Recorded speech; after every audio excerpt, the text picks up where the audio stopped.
Առավոտյան 7:10-15-ի սահմաններում զանգ եմ ստացել, արթնացել եմ ու մի տեսակ չհավատացի այն տեղեկատվությանը, որ ինձ հաղորդեց։ Միանգամից տեղեկություն եղավ, որ զոհ է եղել։ Որևիցե մեկից մտքով չէր կարող անցնել, որ Երևանում կարող էր նման իրադարձություն տեղի ունենալ։ Ես չհասցրեցի հասկանալ անգամ ինչ է կատարվում։ Դրա նախորդող օրը կամ օրերին տեղի էր ունեցել Թուրքիայի հեղաշրջումը եւ ամբողջությամբ մեր ուշադրության կենտրոնում Թուրքիան էր եւ առավոտյան ես էլ բացեցի Facebook-յան էջի եւ այնտեղ տեսա ստատուսը կապված, որ ինչ-որ գունդ են գրավել, ես չհավատացի։ Հարգելի ընկերներ, քաղաքացիներ, հայ ազգ, սկսվել է, ձեր համար ենք անում, ձեր համար գնացել ենք այս քայլին, դուրս եկեք փողոց, մեր պահանջն է,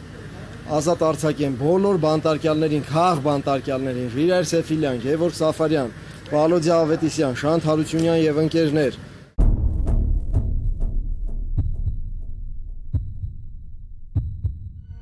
Հուլիսի 17-ի վաղ առավոտից փակվեցին պարեկապահական ծառայության գնդի հարակից փողոցները։ Բելինսկի եւ Խորենացի փողոցներում իրենց ծառայությունն էին իրականացնում ոստիկանության, շտապ օգնության եւ արտակարգ իրավիճակների նախարարության աշխատակիցները։ Փոխոստիկանապետ Հունան Պողոսյանը լրագրողներին հայտնում է, որ զինված խմբի հարձակման պահին 4 անձ վիրավորվել են։ Սպանվել է պարեկապահական ծառայության գնդի փոխհրամանատարը, գնդապետ Արթուր Վանոյանը։ Մեր բոլորի, այդ թվում նաեւ իմ վաղուց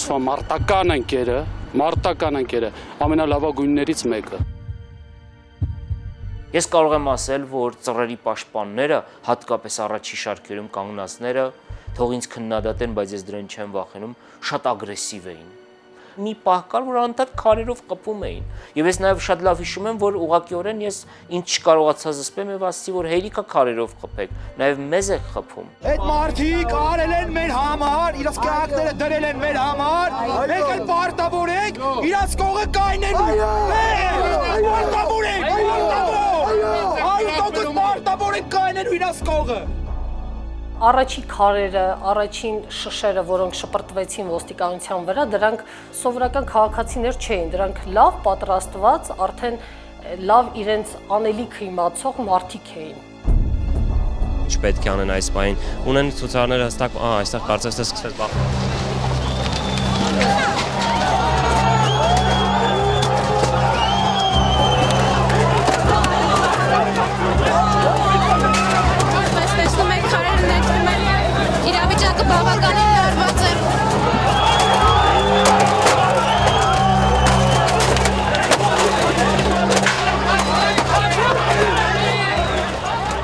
Նեյտրալ գոտի տեղափոխվեց, այսինքն ոչ ոստիկանների, ոչ քաղաքացիների կողմ, որովհետև հասկանում էի, որ ոստիկաններն շուտով պատասխան են տալու։ Երբ որ քայլը շատացան, լուսաձայնային նռնակ թողեցին։ Բայց ժամանակ արեցին հայտնի կադր է, որ պայթում է նռնակը։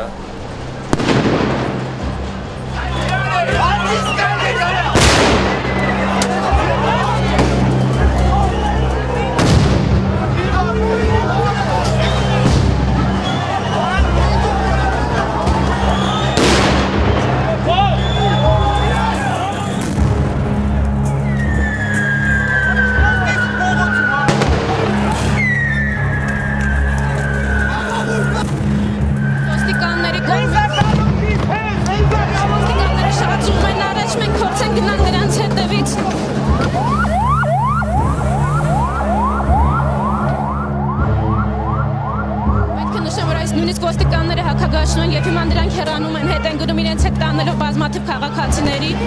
կամած։ Գիշերվա ժամը 2-ն էր հավանաբար, խորենացի եկան 2 հոգևորականներ, ծռերի պաշտպանները շատ վատ բառապաշարով դիմավորեցին, նրանք դա տարան շատ հանգիստ, բայց այլ բան ինձ զարմացրեց, նրանք մինչև ժամը 4-ը մնացին այնտեղ, ուրեմն հետևյալ պատկերն էր, մնացել էին ծռերի առաջի շարքերի մի քանի տասնյակ կամ 100 պաշտպաններ, ամբողջ ոստիկանությունը, նրանց արանքում լրագրողներ եւ այդ 2 հոգևորականները։ Եվ ահա գիշերվա ժամը 4-ին այդ հոգևորականները ասացին՝ «Դե տղաներ», նկատի ունենալով ոստիկաններին, «ձեզ բարի ծառայություն, մենք գնացինք»։ մենք նայում ենք լրագրողներից հետևից եւ հասկացանք, որ հիմա սկսելու է ծեծուջար եւ մեզ զարմացրեց, որ հոգեվորականները թողեցին, հեռացան, որտեղ այդ ժամանակ յուրաքանչյուր չեզոք կամ չեզոք ընկալվող մարդկանց, լինեն հոգեվորականներ, քաղաքական գործիչներ, արվեստի մարդիկ, դրական էր ընկալվում, որտեղ մտածում ենք, որ նրանց ներկայությունը կարող է զսպիչ լինել։ Ես իմ ժողովրդի կողքին եմ, ինքն էլ է ժողովուրդ, երկուսն էլ սիրում եմ, երկուսն էլ աղբերու քրերն են։ Պավլիկն էլ եմ, հայ ազգից է։ Ես ասում եմ, գնամ հապետ անցա։ Ես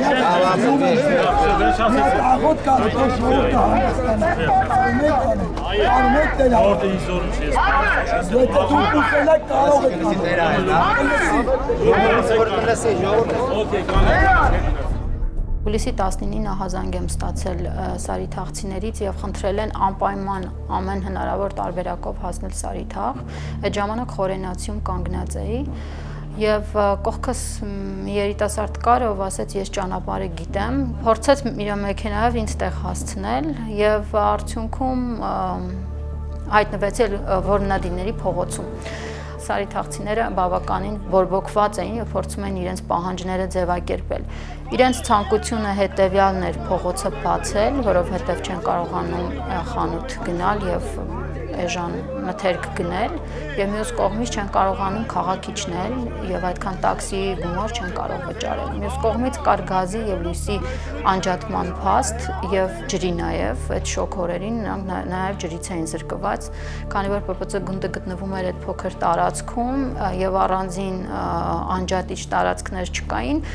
ընդհանուր ամբողջ տարածքը ջրազրկվել, գազազրկվել եւ հոսանքազրկվել էր։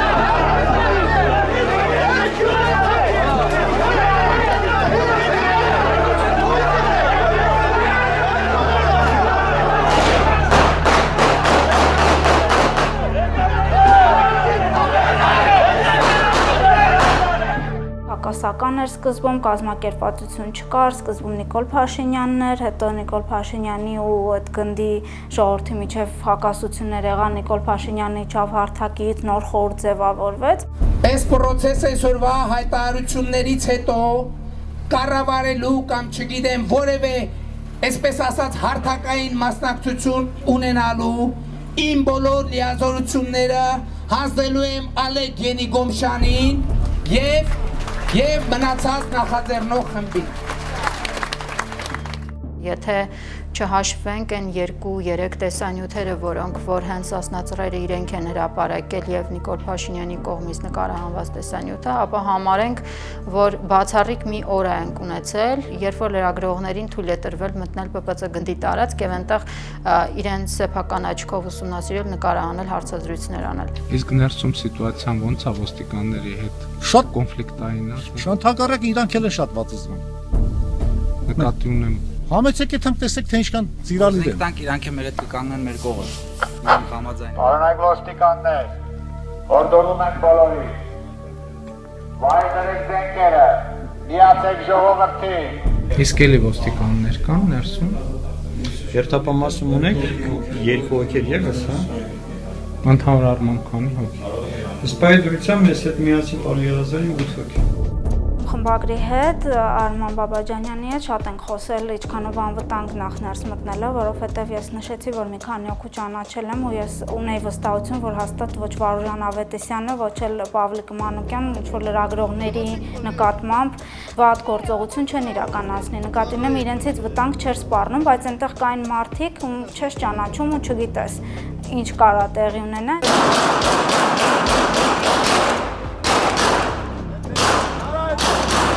Այդ դեպի Այն չեմ ասել դու փոքր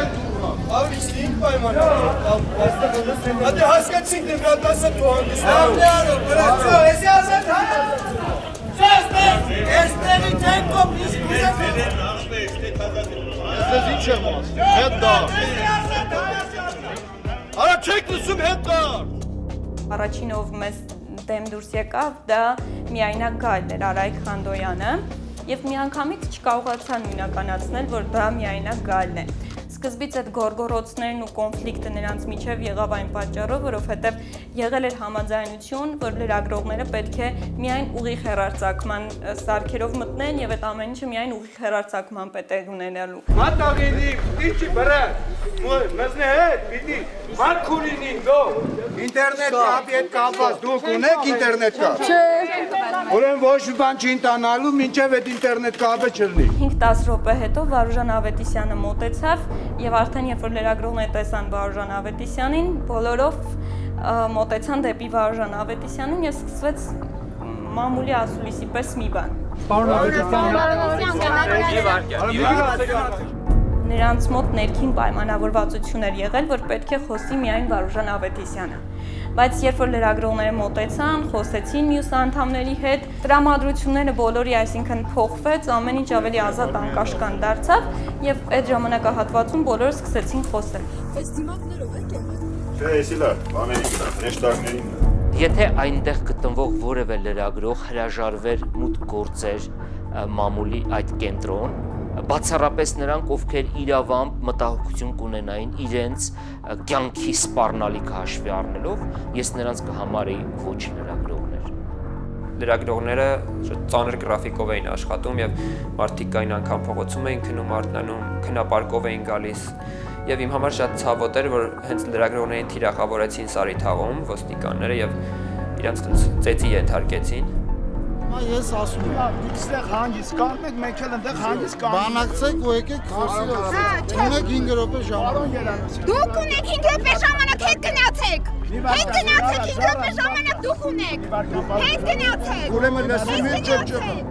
Առավոտվանից ես էի եւ արդեն իմ տուն գնալու ժամանակն էր, հենց այն պահին, որ մտա տուն,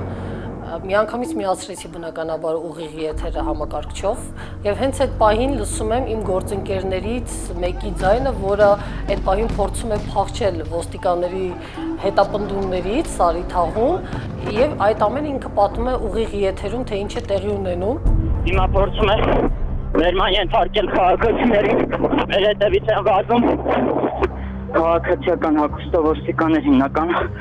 Սարիթաղում արձակվեցին լրագրողների վրա եւ կենտրոնացել են առաջին հերթին լրագրողների վրա եւ մեր տեխնիկան կոտրեցին մասամբ եւ առաջին հարցին էր ինչ խփելը այդ նկարում է ասացին եւ այնուհետեւ 4 հոգով արձակվեցին։ Ես ուղիղ եթերում լուսաբանում եմ, բայց ես չէի հասկանում ինչ եմ լուսաբանում ու ուր եմ գնում, որովհետև ճամփաները մութ էին, Սարիթաղ դեպի տանող, ոչ մեկ ոչ մի բան չէր ասում, չես հասկանում ուր ես գնում, ինչ որ մի հատվածը շատ այսպես բարձրաձայն նույնիսկ գոռալով, գոչալով գնում ենք ՊՊՑ գունդը գրավենք, քանի անգամ զգուշացրեցին եկեք այստեղ կանգնեք, մենք հիմա հատուկ գործողություններ ենք իրականացնելու, որ չվնասվեք, բայց ինձ մոտ տպավորություն էր, որ եթե ես մնայի կանգնած այնտեղ, որտեղ որ մնացել եմ, այդտեղ ինձ վտանգ չէր սպառնա, հակառակը իրանք որտեղ որ ասեցին, որ գնան կանգնեն լրագրողները, իրանք սկսեցին այդ նռնակները նետել հենց այդ ուղղությամբ։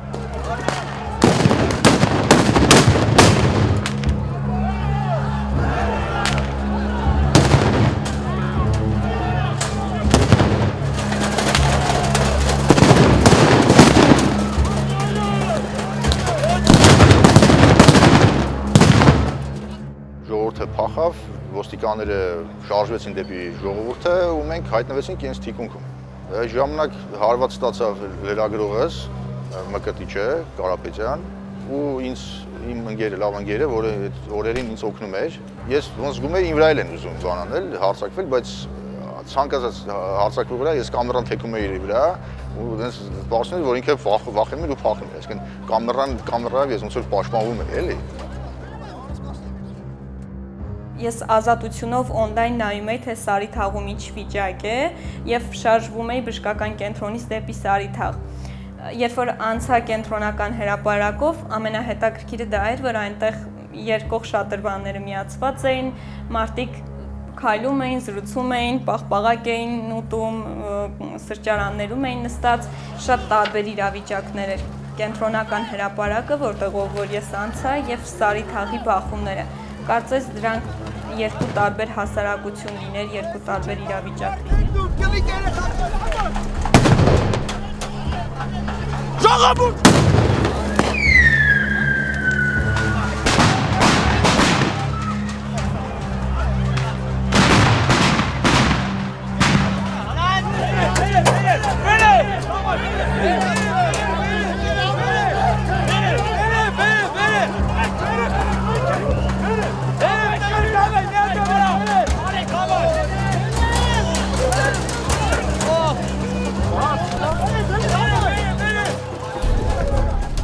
մեր աղբյուրներից մենք ունեցանք տեղեկություն, որ միգուցե նպատակ ունեն նրանք արդեն հանձնվելու, ահա այսպիսի որոշակի պայմաններից ելնելով, եւ դա շատ բուռն արձագանք ունեցավ քաղաքացիների շրջանում, նրանք սկսեցին մեզ մեղադրել, որ այդպիսի տեղեկություն ենք տարածում։ 19:40-ի կողմերն էր երևի, երբ Վարժան Ավետիսյանը զանգահարեց մեր խմբագրություն եւ ասաց, որ հանձնվում են իրենք մոտ 20 րոպեից ժամը 20-ին։ Մենք մեր միսիան, մեր առաքելությունը ժողովրդական ընդվզում հարուցելու մասով համարում ենք կատարված, փոխում ենք մեր պայքարի տարբերակը, ռազմագերու կարգավիճակով շարունակելու ենք պայքարել, ժամը 8-ին զենքը դնելու ենք, դուրս ենք գալու, որովհետև չենք ուզում, որ արնեղություն լինի։ Այնտեղ ոստիկանական մեծ ուժեր էին կուտակված, հատուկ նշանակության ուժեր կային ու հերվում մթության մեջ արդեն Սասնա ծռերի անդամներն էին։ Իշխանությունները փաստորեն ընտրեցին ոչ թե գրոհով ամեն ինչ ավարտելու, այլ իրենց հյուծելու ու այսպես ժամանակի ընթացքում, խնդիրը հանգուցալուծելու տարբերակը ու իմ համար արդեն վերջում, երբ որ իրենք ասեցին, որ հանձնվում են, այդպես շատ տարօրինակ չէր, որովհետև չեմ կարծում այնտեղ մնալով ինչ որ դրական իրենց պահանջների բավարարմանը կհասնեին ամեն դեպքում։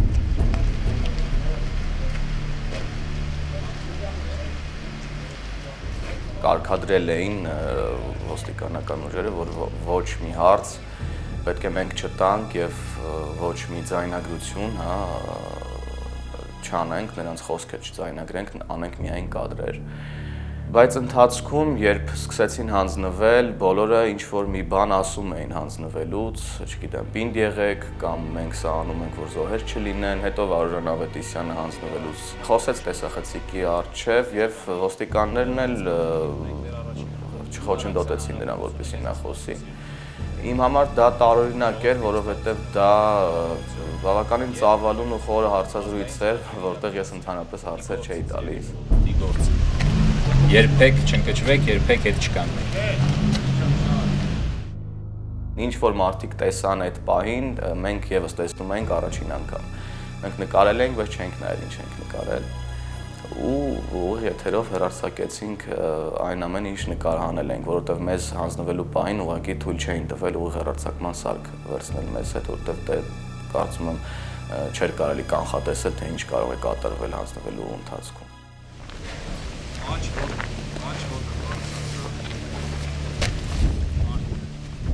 Ինչու զենքով, ինչու հենց ՊՊՑ գունդը, դա մինչև այսօր էլ իմ համար անհասկանալի է մնացել։ Քաղաքացիական շարժում ավելի հզոր է առանց զենք պայքարը, քան այդ զենքը վերցնես։ Որտեղ զենքը որ վերցնում ես, դա արդեն կյանքի արդեն պատասխանատվություն ես վերցնում, էլի, համ քո, համ ուրիշի։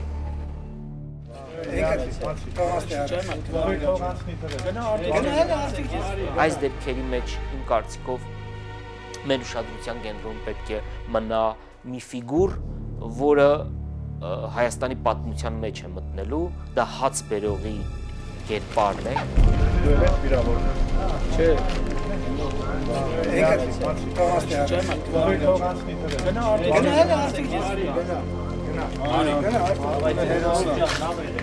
Մեր հաց բերողն է։ Հաց բերողն է։